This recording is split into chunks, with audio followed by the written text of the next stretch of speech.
How to make Google Photos default on iPhone. Hello everybody, welcome back to the channel. In this video today, I'll guide you through the steps on how you can make Google Photos default on iPhone. Well, to make your Google Photos default on iPhone, you can simply first open up your Google Photos, right? So in case here, I'm just turning it off real quick.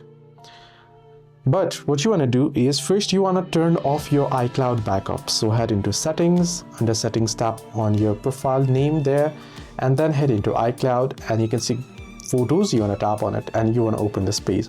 On this page you can see optimize iPhone storage. This means your phone storage is being optimized and the pictures are being saved to cloud, right?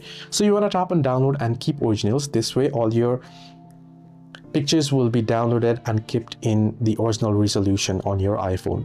Once you do this, you want to toggle this off. Sync this iPhone, you want to toggle it off. So once you have toggled it off, right, what you want to do is head over and open up Google Photos, tap on the profile icon at the top right corner and you can see turn on backup. You want to tap on turn on backup and you go through the prompts to enable backup, and this way now your Google Photos will be your default. So this is how you can make Google Photos default on iPhone. Hope this video helped. To like and subscribe as well.